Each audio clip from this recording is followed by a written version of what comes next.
Elle l'a pris pour le nouvel stagiaire. Il l'a laissé y croire jusqu'à ce qu'elle entre dans son bureau le lendemain. « Attendez !»« Oh non, non, non !» Élodie allaita alors que la pile de documents dans ses mains glissa et s'éparpilla sur le sol de marbre poli du hall de l'immeuble parisien. Elle tomba à genoux, s'empressant de ramasser les feuilles. Ce n'était pas n'importe quel papier. C'étaient les notes pour la réunion du lundi matin de l'équipe exécutive, prévue dans exactement 10 minutes au siège de l'entreprise, rue de Rivoli. Si un seul tableau ou résumé budgétaire manquait, son manager, sévère, lui ferait payer cher. Alors qu'elle tendait la main vers la dernière page, quelqu'un la devança. « Doucement », dit une voix calme. Élodie leva les yeux et croisa le regard d'un homme en chemise blanche impeccable, manches retroussées, au-dessus des avant-bras. Ses cheveux bruns étaient légèrement ébouriffés, sa cravate desserrée juste assez pour suggérer une matinée chargée ou une attitude décontractée. Il lui tendit la feuille avec un sourire en coin. « Vous avez fait tomber quelques vies là, dedans », dit-il, jetant un œil aux données. Elle saisit la page avec une urgence essoufflée. « Merci. Vous venez de sauver la mienne. »« Ravi de rendre service, » répondit-il avec une légère révérence. Élodie se releva, serrant les documents contre son dossier. Elle l'observa rapidement. Chemise blanche, pantalon sombre, aucun badge visible, et assurément quelqu'un qu'elle n'avait jamais vu dans les couloirs de cet immeuble haussmannien. Elle inclina la tête. « Attendez, vous êtes nouveau ? Je ne vous ai jamais vu. » Il se redressa, main dans les poches. En quelque sorte. Elle plissa les yeux avec malice. « Laissez-moi deviner. Vous êtes le nouveau stagiaire qu'on attendait la semaine dernière. Celui de la direction. » Une courte pause. Puis l'homme sourit. « Damien ?» Elle hocha la tête, brossant sa jupe et se tenant droite. « Eh bien, Damien, bienvenue dans les bas-fonds du purgatoire corporatif parisien. Je suis Élodie, coursière de documents, chuchoteuse d'imprimante. Mon bureau est si loin d'une fenêtre que j'oublie parfois le soleil sur la Seine. » Damien rit. Ça semble une position noble. Noble, c'est un peu fort, dit-elle, lissant son chemisier et serrant le dossier contre sa poitrine. Mais ça paie mon loyer. À peu près. Elle entra dans l'ascenseur, tenant la porte ouverte. Allez, venez. Mieux vaut éviter de paraître perdu le premier jour. Les requins sentent le sang ici. Damien la suivit, se tenant à ses côtés, alors que les portes se fermaient. Élodie appuya sur le bouton du 12e étage. C'est là que le chaos du marketing opère. Souriez beaucoup. Gérez bien les commandes de café. Et évitez de trop parler au cadre, sauf si vous maîtrisez les regards froids et le mépris. Notez, dit Damien avec un sourire en coin. Elle s'appuya contre la rambarde, les yeux pétillants d'un humour sec. Sérieusement, les gens là, hauts sont brillants mais intenses. Ils aiment la perfection. Ils exigent le silence. Alors, ne mentionnez pas que vous m'avez aidé, ou que j'ai tout renversé. Je n'ai pas besoin d'alimenter mon étiquette de stagiaire stressé. Damien leva une main en serment silencieux, motus et bouche cousue. Elle ajouta, faussement sérieuse. Si Carole des Finances vous propose une barre protéinée, dites non. Faites-moi confiance. Il rit à nouveau, un son facile et sincère. Elle le regarda de côté. Vous semblez bien trop calme pour un premier jour. La plupart des stagiaires ont l'air au bord de l'évanouissement. Peu. Être que je suis juste doué pour faire semblant, dit-il. L'ascenseur sonna. Élodie serra son dossier. Bonne chance, Damien. Peu. Être qu'on se verra à la machine à café plus tard. J'ai hâte, répondit-il. Elle sortit précipitamment, courant vers la salle de réunion. Damien resta dans l'ascenseur, regardant les portes se fermer avec un sourire discret. Il ne dit rien, ne corrigea rien. Damien se contenta de sourire et laissa le malentendu commencer. En cette chaude semaine de juillet, Paris vibrait sous un soleil éclatant, les quais de Seine grouillant de touristes et les terrasses pleines de rires. Pour Élodie, cela devint une routine discrète. Déjeuner à la cantine d'entreprise avec le nouvel stagiaire, rire autour d'un café bon marché, regard partagé qui la faisait se sentir étrangement vue. Elle ignorait comment ni pourquoi cela avait commencé. Seulement que c'était la partie la plus douce de ses journées. C'était elle qui l'avait initiée. Après tout, il l'avait sauvée avant cette réunion, courant après elle avec les dossiers qu'elle avait failli perdre, sauvant son emploi. Ce lundi-là, elle le vit près du bureau des casiers, et agita 2 plateaux de cantine comme une invitation. « Vous avez sauvé mes fesses », déclara-t-elle en posant un plateau. « Le moins que je puisse faire, c'est vous offrir des pâtes trop cuites et un pain à l'ail douteux. » Damien parut amusé. « C'est comme ça que fonctionne la gratitude au travail? Dans mon monde, oui. Et puis, ces pâtes ont du caractère. Comme vous. » Il rit et mangea sans se plaindre. Dès lors, ils tombèrent dans un rituel tacite. Pause déjeuner à une table usée près des distributeurs, gobelet de café à queue, Élodie expliquant les intrigues officieuses du bureau. La guerre pour la bonne agrafeuse, le stock sacré des barres protéinées de Carole, la mythique photocopieuse du 2e étage. Damien écoutait, riait, glissait des commentaires secs et bien placés qui la faisaient rire plus longtemps qu'elle n'aurait dû. Mais surtout, il écoutait. Vraiment, et cela, elle n'y était pas habituée. Ce qui la surprenait n'était pas le badinage ni la chimie inattendue. C'était la facilité de lui parler, pas seulement du travail, mais de la vie. Un après-midi, alors que la pluie de juillet tambourinait sur les fenêtres, elle remua son thé et parla doucement. « Ma mère est sous dialyse. 3 fois par semaine. » Damien leva les yeux, sa fourchette en suspens. « Ça semble lourd. »« Ça l'est, » admit-elle, haussant les épaules. « Mais on s'y fait. Elle est plus forte que moi. Je fais juste tourner la machine. » Il ne combla pas le silence avec des mots automatiques. Il hocha la tête, laissant ses mots flotter, dignes, sans jugement. « Je travaille le soir dans un café près de chez moi, à Belleville, » ajouta-t-elle. « Ça aide. Les factures n'attendent pas. » Damien siffla doucement. « Tu dors parfois? Assez pour fonctionner, » dit-elle avec un sourire.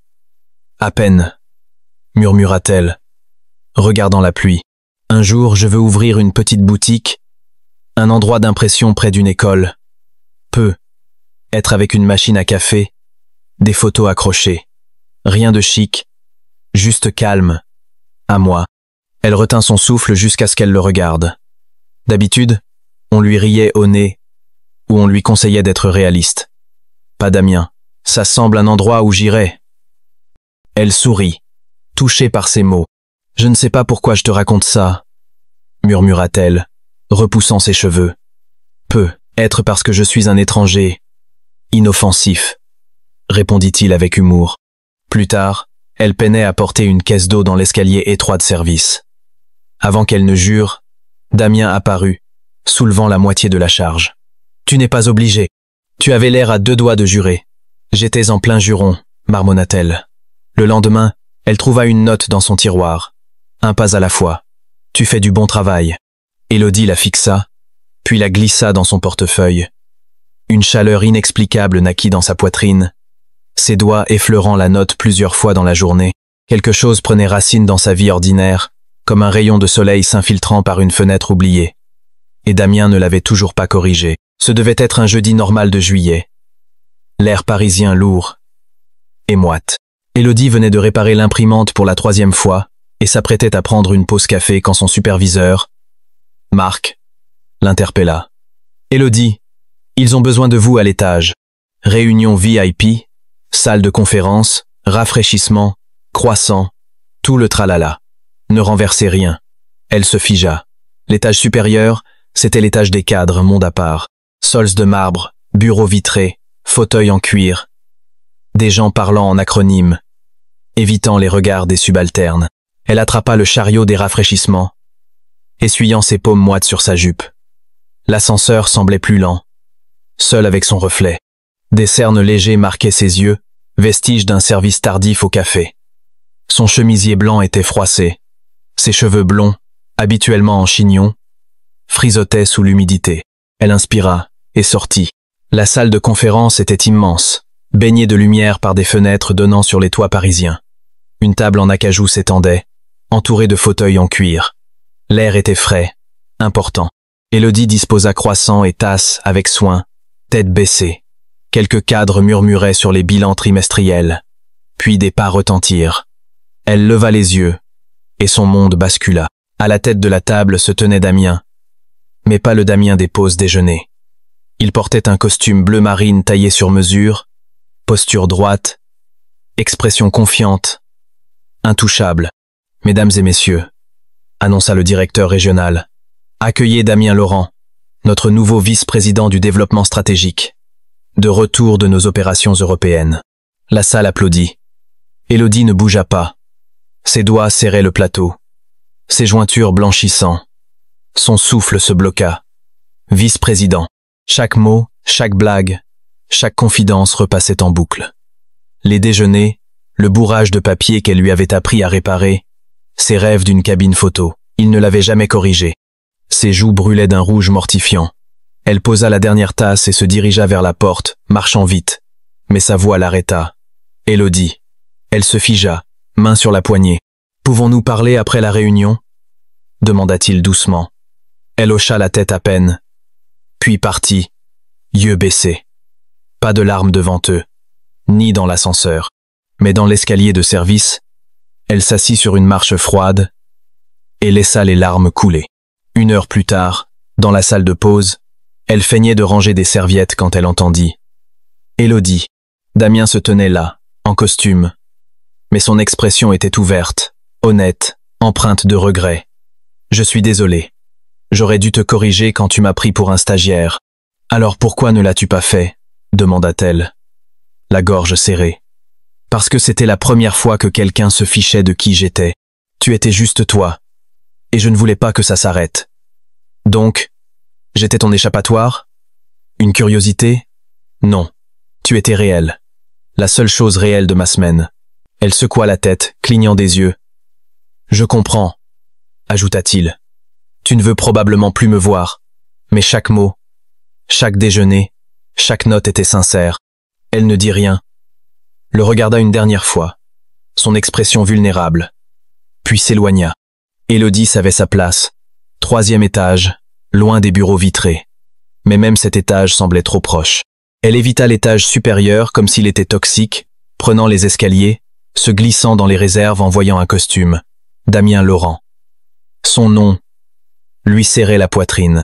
Elle s'était livrée dans ses déjeuners, ses cafés, et il était quelqu'un d'autre. Pouvoir, statut, attente. Était-ce un jeu? Son téléphone vibra un matin. Damien, je n'ai jamais ri de toi.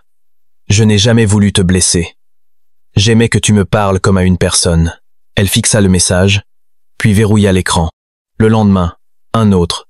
Damien, ce n'était pas parce que tu ignorais qui j'étais. C'était parce que tu étais toi, même quand tu pensais que je n'étais personne. Elle le supprima. Mais le pire était qu'il lui manquait. Ses blagues sur les boutons d'ascenseur, son écoute attentive quand elle parlait de sa mère, sa patience. Il l'avait vue. Vraiment. Et cela rendait la trahison plus douloureuse. 3 jours plus tard, un sac en papier sur sa chaise. À l'intérieur, l'odeur du café torréfié qu'elle avait mentionné une fois. Une note manuscrite. « Merci de m'avoir fait me sentir vue. » Elle s'assit, serrant la note. Il se souvenait des petites choses, celles que personne ne remarquait. Pas son apparence, pas son travail. Mais elle ne répondit pas, mais sa colère s'adoucit en une douleur persistante. Cet après-midi-là, elle but le café à son bureau. L'odeur emplit son coin, et quelque chose s'apaisa en elle. Elle garda la note. Un après-midi de juillet, la pluie s'abattit sur Paris, striant les vitres. Élodie, portant du papier pour l'imprimante, soupira. Pas de parapluie. Comme toujours. Elle prit le couloir vers la sortie arrière, espérant attraper le métro. En tournant, elle s'arrêta. Damien était là, près des portes, aidant M. Raymond, le concierge du soir, à plier un parapluie abîmé. Trempé, il riait doucement. Le même rire de l'ascenseur. Pas de veste, juste une chemise retroussée. Il ressemblait au stagiaire du début. Élodie observa. Damien tapa l'épaule de Monsieur Raymond, qui partit vers le parking. Puis il la vit. Leurs regards se croisèrent à travers le verre strié de pluie. Il ne sourit pas tout de suite, la regardant comme si elle était la seule au monde. Elle ouvrit la porte, s'abritant sous l'auvent. La pluie formait un mur d'argent. Elle glissa ses mains dans son cardigan, fixant la tempête. « Toujours pas de parapluie ?» demanda-t-il doucement. Elle secoua la tête, lèvres frémissantes. Toujours nul pour les bases. Il sourit à moitié. Certaines choses ne changent pas. Le silence était calme, attendant quelque chose de réel. « Je ne suis pas en colère parce que tu es vice-président, » dit-elle. « Je suis en colère parce que je t'ai laissé entrer. Et maintenant, je ne sais pas ce qui était réel. Tout ce que j'ai dit était réel, répondit-il doucement. Elle le regarda, la pluie dans ses yeux. Tu m'as laissé croire que tu étais quelqu'un d'autre. Tu m'as laissé te faire confiance. Je pensais que je comptais, pas juste parce que tu me trouvais intéressante, mais parce que tu me voyais. Il s'approcha, pas trop. Tu comptais. Tu comptes toujours. Tu es la seule à m'avoir parlé sans voir mon titre. Tu m'as taquiné, grondé pour des traces de café, raconté ton histoire sans rien attendre. Ça comptait plus que tu ne le sauras. Je ne voulais pas être un test, murmura-t-elle. Tu ne l'étais pas. Pour une fois, pas de costume, pas de mur, juste 2 personnes sous un auvent trempé. Il recula. Veux-tu partager un taxi? Elle hocha la tête. Damien sourit.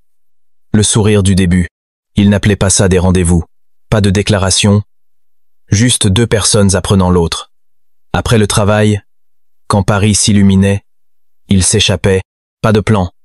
Juste des pas synchrones. Il se retrouvait dans des lieux où les badges n'existaient pas.